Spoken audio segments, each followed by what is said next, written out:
Oke, baik. Sebelumnya, Assalamualaikum warahmatullahi wabarakatuh. Kami dari kelompok 3, Akuntansi Sektor Publik, ingin memaparkan teori mengenai teori dan konsep penganggaran sektor publik. Next.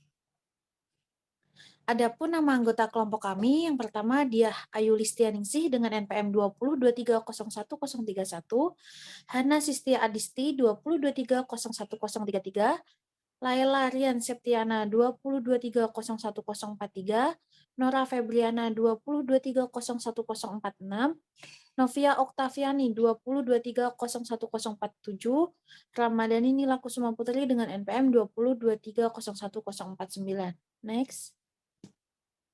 Baik, adapun pokok pembahasan di sini ada 9.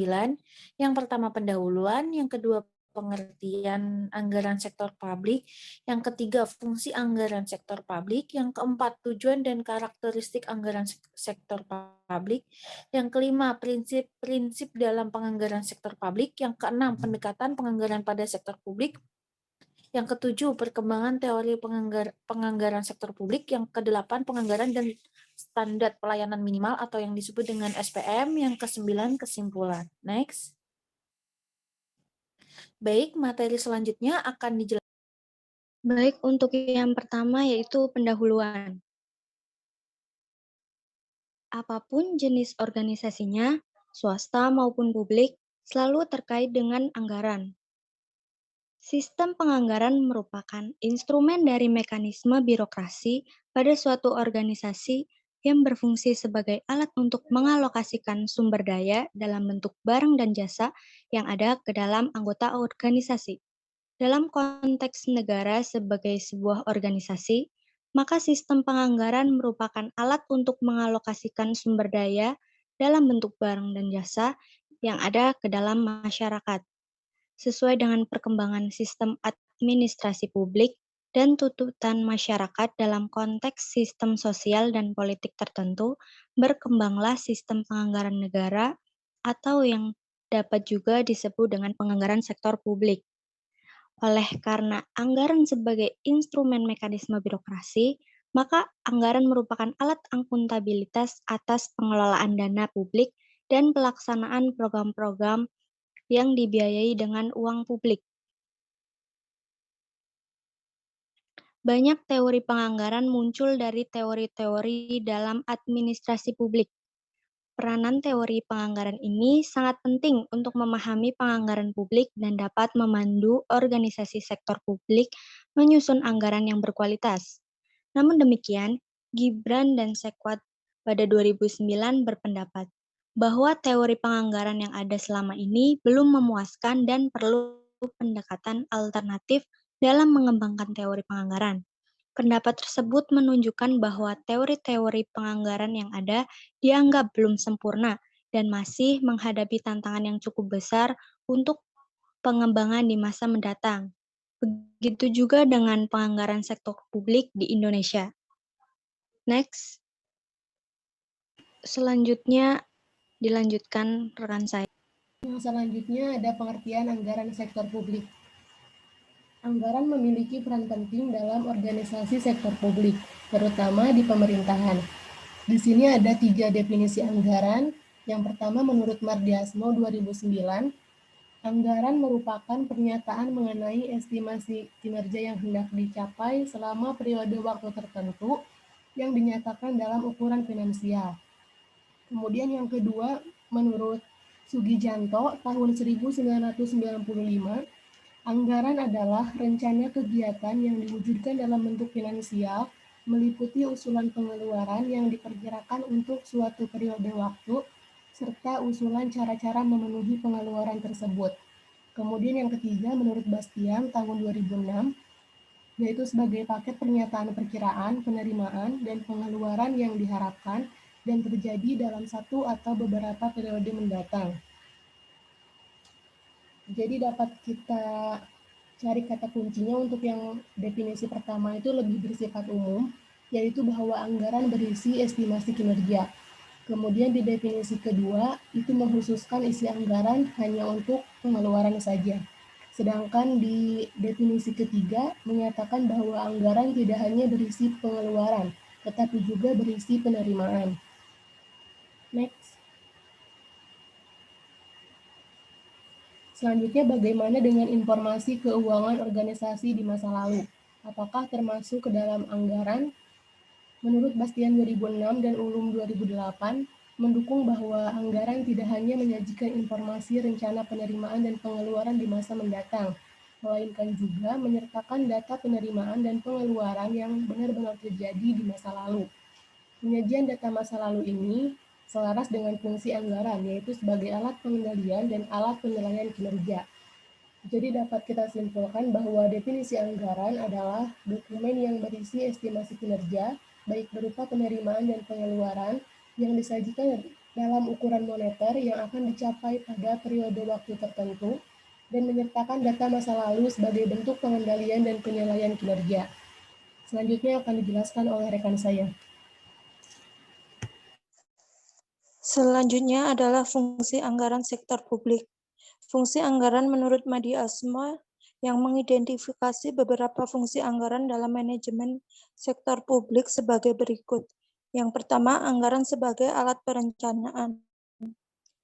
Ini bahwa anggaran adalah alat perencanaan manajemen untuk mencapai tujuan organisasi, sehingga organisasi akan tahu apa yang harus dilakukan dan ke arah mana kebijakan akan dibuat.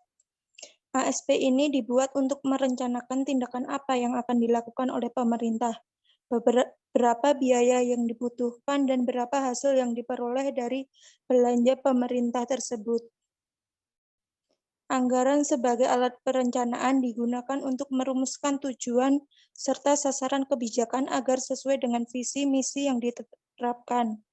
Ada merencanakan berbagai program dan keinginan untuk mencapai tujuan organisasi serta alternatif pembiayaan. Yang ketiga, ada mengalokasikan dana pada berbagai program dan kegiatan yang telah disusun dan menentukan indikator kinerja dan tingkat pencapaian strategi.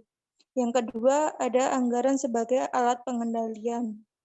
Anggaran sebagai instrumen pengendalian digunakan untuk menghindari adanya pengeluaran yang terlalu besar, terlalu rendah, salah sasaran, atau adanya penggunaan yang tidak semestinya.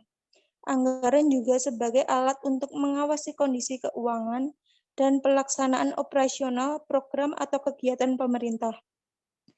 Pengendalian anggaran sektor publik dapat dilakukan dengan membandingkan kinerja aktual dengan kinerja yang dianggarkan, menghitung selisih anggaran, menemukan penyebab yang dapat dikendalikan dan tidak dapat dikendalikan, serta merevisi standar biaya atau target anggaran untuk tahun berikutnya.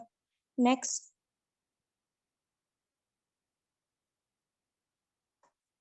Selanjutnya ada anggaran sebagai alat kebijakan fiskal. Anggaran sebagai alat kebijakan fiskal pemerintah digunakan untuk menstabilkan ekonomi dan mendorong pertumbuhan ekonomi. Melalui anggaran dapat diketahui arah kebijakan fiskal pemerintah, sehingga dapat dilakukan dengan prediksi dan estimasi ekonomi. Selanjutnya adalah anggaran sebagai alat politik. Pada sektor publik, anggaran merupakan dokumen politik sebagai bentuk komitmen eksekutif dan kesepakatan legislatif atas penggunaan dana publik untuk kepentingan tertentu.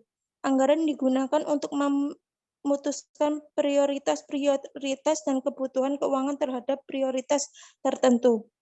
Anggaran tidak sekedar masalah teknik, melainkan diperlukan keterampilan berpolitik, membangun koalisi, keahlian bernegosiasi, dan pemahaman tentang manajemen keuangan sektor publik yang memadai oleh para manajer publik. Selanjutnya ada anggaran sebagai alat koordinasi dan komunikasi. Melalui dokum anggaran yang komprehensif, sebuah bagian atau unit kerja atau departemen yang merupakan organisasi dapat mengetahui apa yang harus dilakukan dan apa yang akan dilakukan oleh unit kerja lainnya. Next. Selanjutnya adalah anggaran sebagai alat penilaian kinerja. Kinerja eksekutif dinilai berdasarkan pencapaian target anggaran, efektivitas, dan efisiensi pelaksanaan anggaran. Kinerja manajer publik dinilai berdasar beberapa hal yang dicapai dikaitkan dengan anggaran yang telah ditetapkan. Selanjutnya adalah anggaran sebagai alat motivasi.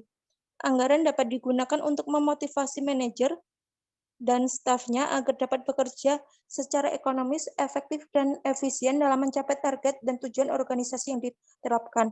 Agar dapat memotivasi karyawan, anggaran hendaknya bersifat challenging atau demanding but achievable. Artinya adalah target anggaran hendaknya jangan terlalu tinggi sehingga tidak dapat dipenuhi, namun jangan terlalu rendah sehingga mudah untuk dicapai.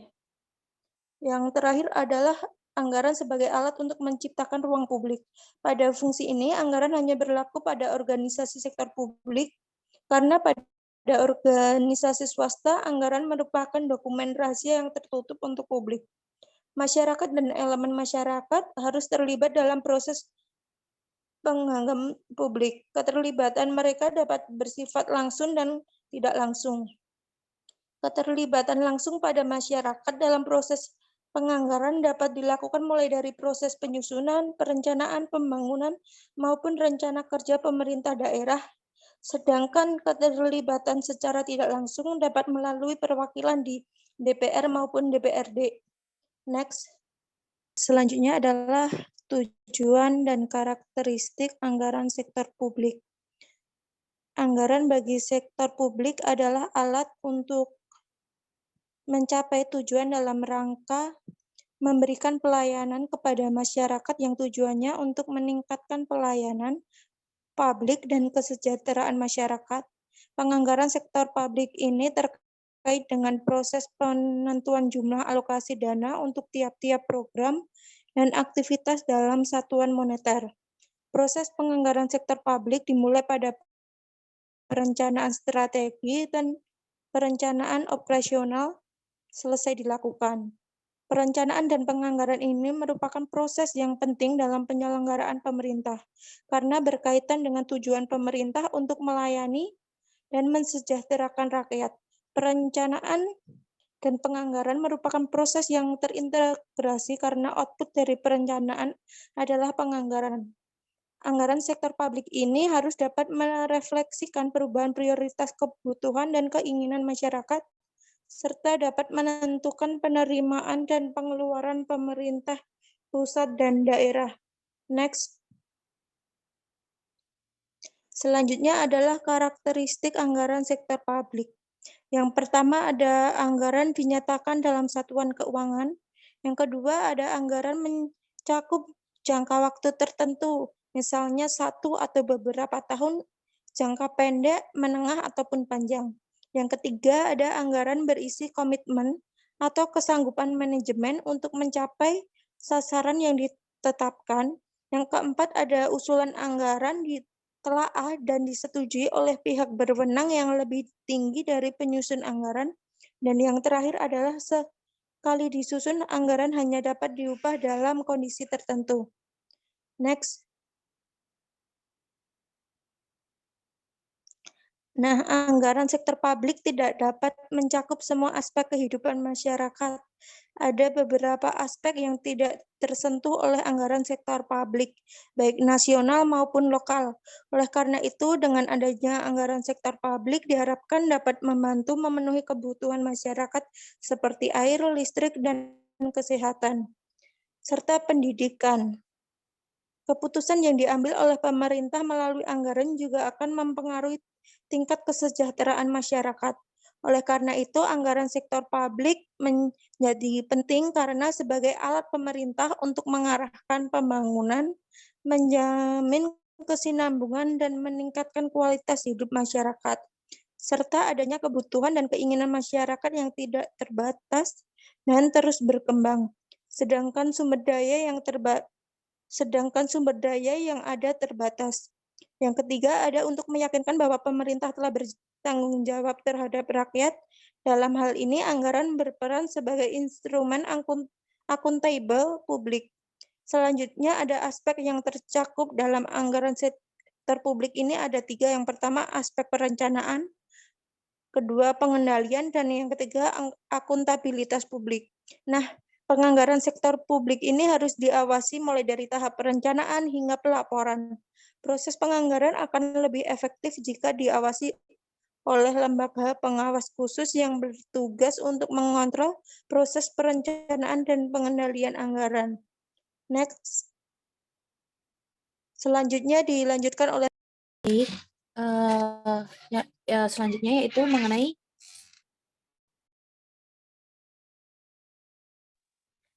prinsip-prinsip dalam penganggaran sektor publik. Nah, prinsip-prinsip ini tuh mengingat begitu pentingnya peranan dan fungsi anggaran.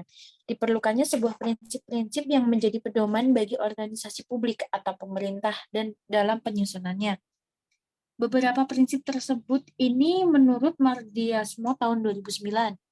Yang pertama ada otorisasi oleh legislatif, yang kedua komprehensif atau menyeluruh, yang ketiga keutuhan anggaran, yang keempat non-discretionary, yang kelima periodik, yang keenam akurat, yang ketujuh jelas, yang kedelapan transparan. Baik, yang pertama otorisasi oleh legislatif. Maksudnya apa? Di sini itu anggaran publik itu harus mendapatkan otorisasi dari legislatif sebelum eksekutif dapat menggunakan anggaran tersebut. Yang kedua, komprehensif atau yang disebut menyeluruh. Anggaran ini harus menunjukkan semua penerimaan dan pengeluaran pemerintah. Oleh karena itu, adanya dua non-budgetir pada dasarnya menyalahi prinsip anggaran yang bersifat komprehensif. Yang ketiga, mengenai keutuhan anggaran. Jadi, semua penerimaan dan pengeluaran pemerintah itu tercakup dalam dana yang umum. Yang keempat, non-discretionary appropriation, yaitu jumlah yang disetujui oleh Dewan Legislatif harus termanfaatkan secara ekonomis, efisiensi, dan efektif. Yang kelima ada periodik, yaitu anggaran merupakan suatu proses yang diperiodik dapat bersifat tahunan atau multitahunan. Yang keenam ada akurat, maksudnya akurat di sini estimasi anggaran hendaknya itu tidak masuk ke cadangan yang tersembunyi yang dapat menyebabkan terjadinya pemborosan dan ketidakefisien anggaran tersebut dan dapat mengakibatkan munculnya undertime atau pendapatan dan overtime atau pengeluaran. Nah, yang ketujuh jelas, anggaran bedanya sederhana, dapat dipahami oleh masyarakat dan tidak membingungkan. Yang kedelapan transparan, anggaran harus diinformasikan kepada masyarakat luas. Next. Nah, pendekatan penganggaran pada sektor publik ini sebagai sebuah sistem perencanaan anggaran sektor publik telah mengalami banyak perkembangan. Dalam perkembangan tersebut, anggaran sektor publik itu telah menjadi instrumen kebijakan multifungsi yang dapat digunakan sebagai alat untuk mencapai tujuan organisasi. Hal ini tercermin dalam komposisi dan besar anggarannya secara langsung merefleksikan arah dan tujuan pelayanan publik yang diharapkan. Anggaran juga sebagai alat merefleksi arah dan tujuan pelayanan publik yang diharapkan. Agar fungsi perencanaan dan pengawasan dapat berjalan dengan baik, maka sistem anggaran serta pencatatannya harus dilakukan dengan cermat dan sistematis. Jika penganggaran pada sektor publik itu tidak dilakukan dengan secara cermat atau sistematis, maka akan ada kesalahan dalam pencatatan tersebut. Nah, ada beberapa jenis pendekatan dalam perencanaan dan penyusunan sektor publik. Pendekatan tersebut adalah yang pertama pendekatan tradisional, yang kedua pendekatan New Public Management.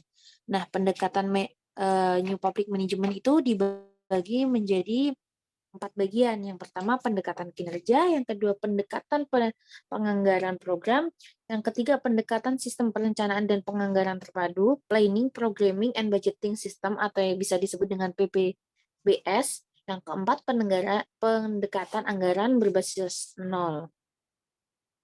Nah, yang pertama pendekatan tradisional. Anggaran tradisional itu tuh merupakan pendekatan yang banyak digunakan oleh negara berkembang. Ciri-ciri anggaran pendekatan tradisional menurut Mardiasmo tahun 2009 itu ada 6. Yang pertama, cara penyusunan anggaran itu berdasarkan pendekatan inkrementalis. Yang kedua, struktur dan susunan anggaran yang bersifat line item. Yang ketiga, cenderung sentralistis. Yang keempat, bersifat spesifikasi. Yang kelima, tahunan. Yang keenam, menggunakan prinsip-prinsip anggaran bruto. Yang kedua, yaitu pendekatan New Public Management.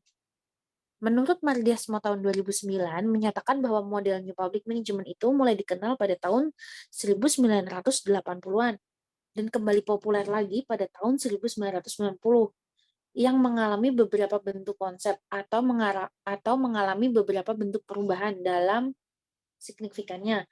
Nah, munculnya konsep manajerialis itu dikemukakan oleh Pollitt pada tahun 1993.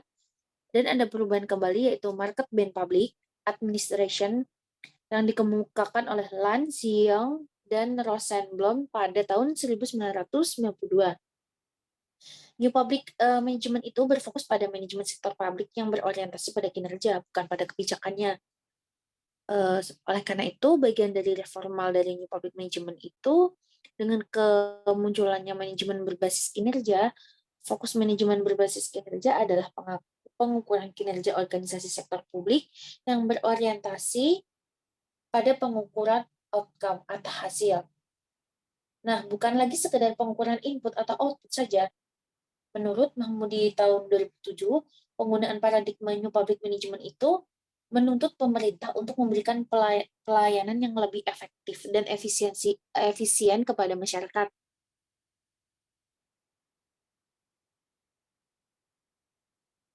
Pendekatan New Public Management itu dalam sistem anggaran publik memiliki beberapa karakteristik yang lebih umum. Yang pertama, komprehensif atau komparatif. Yang kedua, terintegrasi dan lintas departemen. Yang ketiga, proses pengambilan keputusan yang rasional. Yang keempat, bersifat jangka panjang. Yang kelima, spesifikasi tujuan dan pemeringkatan prioritas. Yang keenam, analisis total cost dan benefit. Yang ketujuh, berorientasi pada input, output, dan outcome, bukan sekedar input saja. Dan yang kedelapan, adanya pengawasan kinerja. Paradigma New Public Management itu telah melahirkan beberapa teknik penganggaran dalam sektor publiknya. Yang pertama yaitu anggaran kinerja, yang kedua program budgeting, yang ketiga zero based budgeting atau yang disebut dengan ZBB, yang keempat ada planning, programming and budgeting system atau yang bisa disebut dengan PPBS.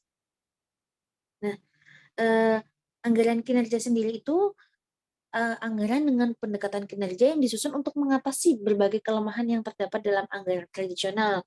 Khususnya itu kelemahannya itu bisa disebabkan oleh tidak adanya tolak ukur yang dapat digunakan untuk mengukur kinerja dalam pencapaian tujuan dan sasaran pelayanan publik. Nah, Nordiawan tahun 2006 pernah menyebutkan bahwa anggaran kinerja itu memiliki beberapa karakteristik sebagai berikut. Ada 3 karakteristik menurut Nordiawan tahun 2007. Yang pertama, mengklasifikasikan akun-akun dalam anggaran berdasarkan fungsi dan aktivitas serta unit organisasi dalam rincian belanja. Yang kedua, menyelidiki dan mengukur aktivitas guna mendapatkan efisiensi maksimum dan standar biaya. Yang ketiga, mendasarkan anggaran untuk periode yang akan datang pada biaya per unit. Standar bisa dikalikan dengan jumlah unit aktivitas yang diperkirakan harus dilakukan pada periode tersebut. Namun, anggaran kinerja juga memiliki beberapa kelemahan menurut Nordewan tahun 2006. Jadi, selain ada kelebihannya juga, Nordewan juga menyebutkan bahwa anggaran kinerja itu juga memiliki beberapa kelemahan. Jadi nggak hanya beberapa kelebihan saja, tapi ada beberapa kelemahan. Nah, kelemahan menurut Nordewan tersebut itu ada 4. Yang pertama, hanya sedikit dari pemerintah pusat dan daerah yang memiliki staf anggaran atau akuntansi yang memiliki kemampuan memadai untuk mengidentifikasi unit pengukuran dalam melaksanakan analisis biaya. Yang kedua, banyaknya jasa dana aktivitas pemerintah tidak dapat langsung terukur dalam satu unit output atau biaya per unit yang dapat dimengerti dengan mudah. Ketiga, akun-akun dalam pemerintahan telah secara khusus dibuat dengan dasar anggaran yang dikeluarkan. Hal ini membuat pengumpulan data untuk keperluan kinerja itu sangat sulit.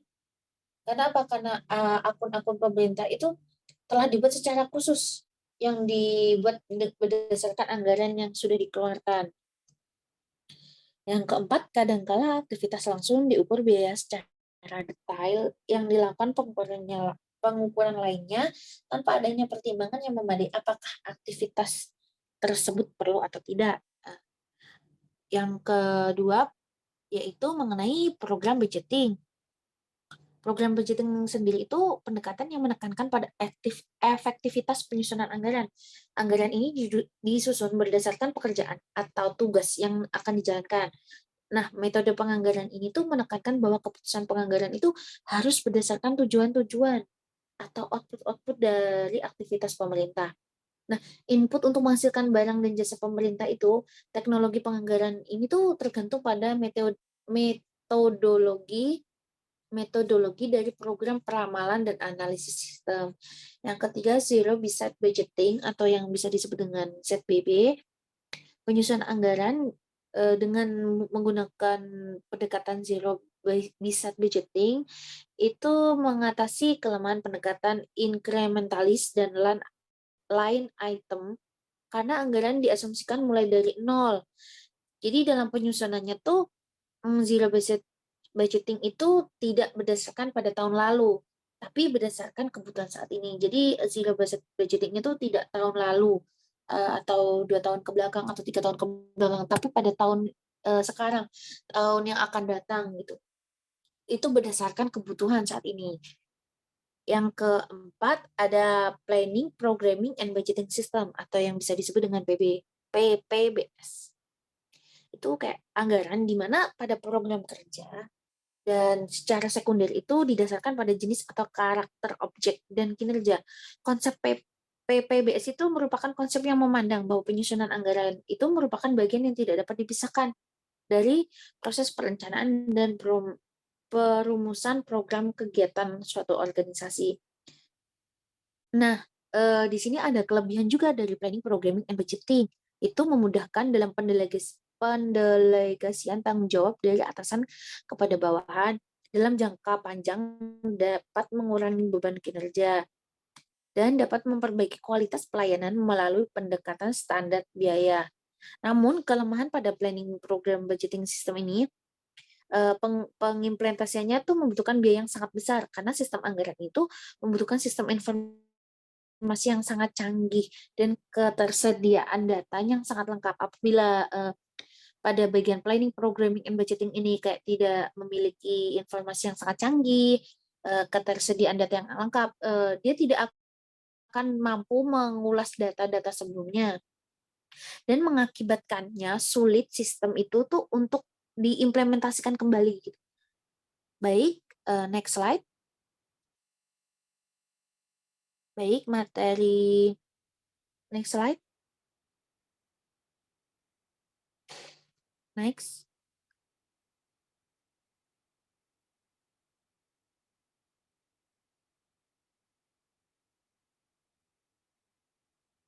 Next. Baik, teori selanjutnya akan dijelaskan oleh rekan saya. Baik, berikutnya yaitu mengenai perkembangan teori penganggaran sektor publik. Di mana perkembangan publik baru-baru ini dijelaskan secara detail oleh Gibran dan Sekwat pada tahun 2009 dalam papernya yang berjudul Continuing the Search, yang dimana Gibran dan Sekwat menyatakan bahwa perkembangan teori penganggaran selama ini hanyalah proses mekanikal yang hanya untuk mengalokasikan sejumlah uang, tanpa memperhatikan pertanyaan normatif dan nilai-nilai sosial politik yang melingkupinya. Dan hal ini sebenarnya sudah disadari sejak 70 tahun yang lalu oleh POK pada tahun 1940. Nah, oleh karena itu, perlu untuk dikaji ulang teori penganggaran yang ada saat ini sehingga dirasa perlu arah alternatif baru dalam pengembangan teori penganggaran yang akan memberikan potensi besar terbentuknya teori penganggaran yang lebih heuristik. Nah, untuk mengarahkan kembali pengembangan teori penganggaran, perlu untuk memahami terlebih dahulu apa yang dimaksud dengan sebuah teori dan apa kontribusinya untuk sebuah disiplin ilmu. Di sini Gibran dan Sekwat menggunakan definisi teori menurut Bahrak pada tahun 1999 yang dimana menyatakan bahwa teori adalah sebuah pernyataan tentang hubungan-hubungan dalam dunia nyata dibuat dalam kerangka kepercayaan atau keyakinan tentang bagaimana dunia ini bekerja. Nah, teori ini harus dapat menjawab pertanyaan seperti bagaimana, kapan, dan mengapa, serta menyediakan sebuah model umum yang membantu peneliti memformulasikan sebagai berbagai macam pertanyaan yang dapat menyederhanakan kompleksitas realitas. Argumen Bahrak menyatakan secara tidak langsung bahwa sebelum dapat memahami apa yang dimaksud dengan penganggaran publik, dibutuhkan sebuah teori tentang penganggaran yang membantu untuk menyederhanakan realitas dan penganggaran publik dalam usaha untuk memahami bagaimana, kapan, dan mengapa pemerintah menganggarkan. Oke, slide selanjutnya. Berikutnya yaitu Gibran dan Sekwat mencatat bahwa secara historis pengaruh arus pemikiran yang menekankan pada analisis sains dan kemajuan teknologi terhadap perkembangan teori penganggaran publik pada periode tahun 1896 sampai 1920 itu berhasil memisahkan bentuk penganggaran dari nilai-nilai, perilaku, makna, dan lingkungan sosial politik. Nah, di mana teori pengangguran publik ini tidak lepas dari perkembangan teori administrasi publik dan teori organisasi. Para pemikir atau scholar pada masa periode tersebut berhasil menunjukkan masalah-masalah ketidakefisien dan efektivitas operasional pemerintahan dengan menggunakan instrumen-instrumen yang dibangun berdasarkan rasionalitas teknikal. Konsekuensi dari lingkungan intelektual mereka membantu perkembangan pandangan dualistik yang dimana pandangan ini membedakan secara tajam antara fakta-fakta dan nilai-nilai struktur dan perilaku, makna, dan tujuan akhir politik dan administrasi. Dikotomi ini mempunyai pengaruh yang tegas dan kuat pada teori dan praktik penganggaran. Next.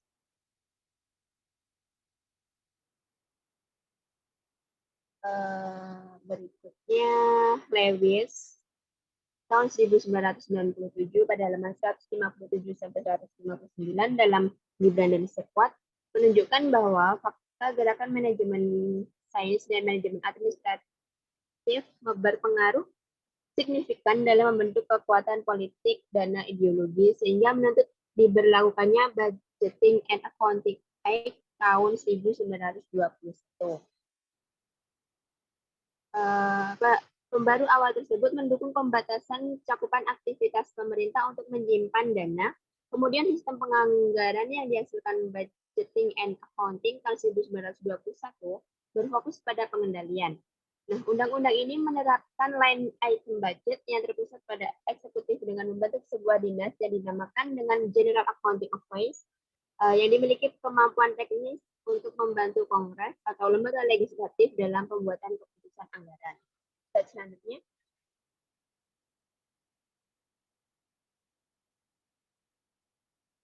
Berdasarkan perjalanan historis selama ini dari perkembangan teori penganggaran publik yang tidak lepas dari pengaruh perkembangan lingkungan filosofi, ideologi, paradigma, dan budaya pada saat teori tersebut muncul, yang dimana lebih menekankan pada analisis sains dan kemajuan teknologi.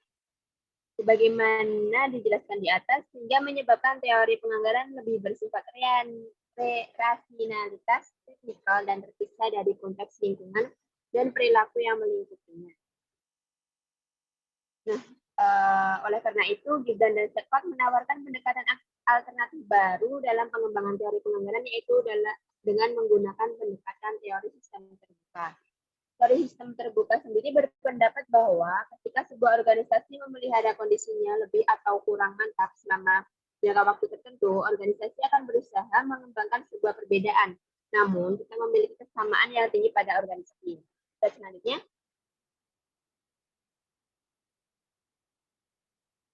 Baik, berikutnya yaitu teori sistem terbuka memulai analisis dengan organisasi secara keseluruhan dan meneliti perilaku individu dengan melihat lokasi dan fungsi pada sistem yang lebih besar.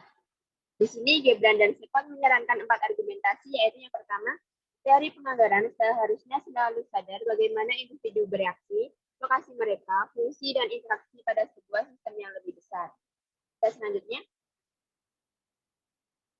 yang kedua, kajian tentang penganggaran seharusnya pertama kali ditujukan ke makro, kemudian konteks dari sistem dinamis, dari multirasionalitas yang mengoperasikan secara berbeda dalam bagian yang berbeda atas proses penganggaran. Hal ini akan membantu fokus kajian pada input, output, dan sistem penganggaran organisasi baik secara keseluruhan maupun bagian tanpa mengganggu secara keseluruhan dalam waktu yang sama. Dan yang ketiga yaitu sebuah teori tentang penganggaran seharusnya menjelaskan bagaimana interaksi antara tingkat makro pemerintah mempengaruhi perilaku partisipan pada subsistem penganggaran dan membantu untuk menentukan kekuatan apa yang mempengaruhi tujuan kebijakan, bagaimana tujuan penganggaran dipandang. Berikutnya, dan yang terakhir yaitu tingkat pemisahan atas subsistem penganggaran dengan sebuah metode yang menguatkan beberapa masalah metodologi pada teori penganggaran. Nah, dalam 4 argumentasi tadi yang disarankan oleh Gebran dan Sekon diharapkan mampu memberikan alternatif arah pengembangan teori penganggaran di masa mendatang yang lebih lengkap dan mampu menjawab pertanyaan mengapa pemerintah melakukan penganggaran dengan cara yang mereka lakukan. Dan selanjutnya, baik, materi berikutnya akan dijelaskan oleh rekan. Selanjutnya yaitu penganggaran dan standar pelayanan minimal atau SPM. Tujuan penyusunan anggaran adalah untuk mendukung terselenggaranya penyediaan pelayanan dasar dan bermuara pada penciptaan kesejahteraan masyarakat. Menurut Permendagri nomor 6 tahun 2007 pasal 4, pelayanan dasar adalah bagian dari pelaksanaan urusan wajib pemerintah dan memiliki karakteristik sebagai pelayanan yang sangat mendasar. Berhak diperoleh oleh setiap warga secara minimal dijamin ketersediaannya oleh konstitusi dan konvensi internasional, didukung data dan informasi terbaru yang lengkap, serta tidak menghasilkan keuntungan materi. SPM memiliki batas waktu pencapaian baik secara nasional maupun daerah. Jadi, SPM merupakan bentuk dokumen teknis dari penyediaan pelayanan dasar, sedangkan pelayanan dasar merupakan bagian dari urusan wajib pemerintah. Pada konteks pemerintah daerah, rencana pencapaian SPM dituangkan dalam rencana pembangunan jangka menengah daerah dan rencana strategis satuan kerja perangkat daerah. Menurut Tritongga, tahun 2010 menyatakan bahwa target pencapaian SPM harus dapat diukur dengan cara menetapkan gambaran dan kondisi awal suatu daerah berdasarkan kemampuan dan potensi daerah serta profil pelayanan dasar dan memberikan target pencapaian dalam batas waktu yang ditentukan. Target yang telah dicapai akan menjadi dasar dalam mencapai target di masa mendatang. Dalam mengukur kemampuan keuangan, pemerintah harus mengetahui kondisi anggaran sebelum diimplementasikan SPM. Anggaran memiliki peran penuh dalam implementasi SPM. Oleh karena itu, perlu untuk menghitung besarnya belanja per kapita untuk menyediakan pelayanan publik tertentu sehingga dapat memberikan gambaran kebutuhan anggaran yang diperlukan untuk membiayai SPM. Analisis kebutuhan anggaran ini kemudian diselaraskan dengan target SPM yang telah ditetapkan. Setiap program yang memuat kegiatan dapat dihitung kebutuhan anggarannya dengan menggunakan analisis standar belanja atau ASB. Adapun tahapan mekanisme penganggaran kegiatan untuk tercapainya SPM menurut Ritonga. Yang pertama yaitu menyelaraskan capaian SPM yang terdapat di RPJMD dengan program-program urusan wajib pemerintah ke dalam kebijakan umum anggaran serta prioritas dan plafon anggaran sementara. Yang kedua, menyusun rincian kegiatan untuk masing-masing program dalam rangka pencapaian SPM dengan mengacu pada indikator kerja, dan batas waktu pencapaian SPM yang telah ditetapkan oleh pemerintah. Yang ketiga, menentukan urutan prioritas kegiatan-kegiatan untuk mencapai SPM. Salah satu metode untuk menentukan prioritas kegiatan adalah dengan metode analitik hierarki proses. Yang keempat, menentukan besarnya plafon anggaran untuk masing-masing kegiatan dengan menggunakan ASB. Penganggaran memiliki peranan yang penting dalam kesuksesan penerapan SPM. Tanpa anggaran yang memadai dan mencukupi, pemerintah tidak dapat melaksanakan SPM sesuai dengan yang telah ditetapkan. Oleh karena itu, harus memperhatikan prinsip-prinsip perhitungan anggaran pada SPM meskipun menggunakan pendekatan pembiayaan berbasis kinerja sebagai berikut menurut Tritungga. Yang pertama, pembiayaan mengacu pada program atau langkah kegiatan. Yang kedua, investasi fisik hanya untuk sarana prasarana yang terkait langsung dengan penerapan SPM. Yang ketiga, tidak menghitung kebutuhan belanja secara keseluruhan dan menghitung seluruh langkah kegiatan tanpa memandang sumber biaya. Yang keempat, perhitungan kebutuhan biaya dengan memperhatikan capaian tahun sebelumnya. Yang terakhir, tidak menghitung kebutuhan belanja per unit kerja. Selanjutnya yaitu kesimpulan.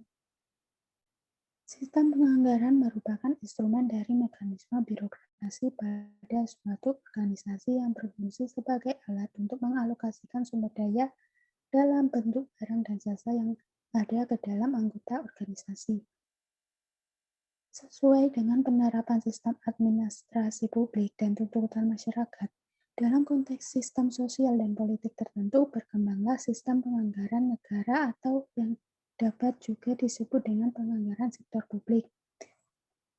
Begitu pentingnya aktivitas penganggaran ini pada sektor publik, banyak teori penganggaran muncul dari teori-teori dalam administrasi publik.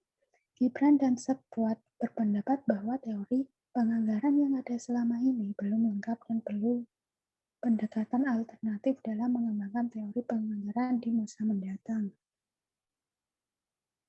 Anggaran adalah dokumen yang berisi estimasi kinerja, baik berupa penerimaan dan pengeluaran yang disajikan dalam ukuran moneter yang akan dicapai pada periode waktu tertentu, dan menyertakan data masa lalu sebagai bentuk pengendalian dan penilaian kinerja. Menurut Mardiasmo, mengidentifikasi beberapa fungsi anggaran dalam manajemen sektor publik, antara lain anggaran sebagai alat perencanaan, pengendalian kebijakan fiskal, politik, koordinasi dan komunikasi, penilaian kinerja, motivasi, dan menciptakan ruang publik. Anggaran sektor publik tidak dapat mencakup semua aspek kehidupan masyarakat. Ada beberapa aspek yang tidak tersentuh oleh anggaran sektor publik, baik nasional maupun lokal. Aspek yang tercakup dalam sektor publik adalah aspek perencanaan, aspek pengendalian, dan aspek akuntabilitas publik. Penganggaran sektor publik harus diawasi mulai dari tahap perencanaan hingga pelaporan. Proses penganggaran akan lebih efektif jika diawasi oleh lembaga pengawas khusus yang bertugas untuk mengontrol proses perencanaan dalam pengendalian anggaran. Pada dasarnya, terdapat beberapa jenis pendekatan dalam perencanaan dan penyusunan anggaran sektor publik. Pendekatan tersebut diantaranya yang pertama pendekatan tradisional, kedua pendekatan New Public Management terdiri dari pendekatan kinerja, pendekatan penganggaran program, pendekatan sistem perencanaan dan penganggaran terpadu, pendekatan anggaran berbasis nol.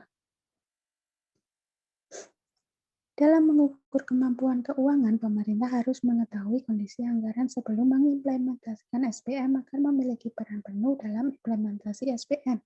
SPM merupakan dokumen teknis yang menjadi acuan pemerintah dalam penyediaan pelayanan dasar yang muaranya dapat menciptakan kesejahteraan masyarakat, yang merupakan tujuan dari penyelenggaraan pemerintah.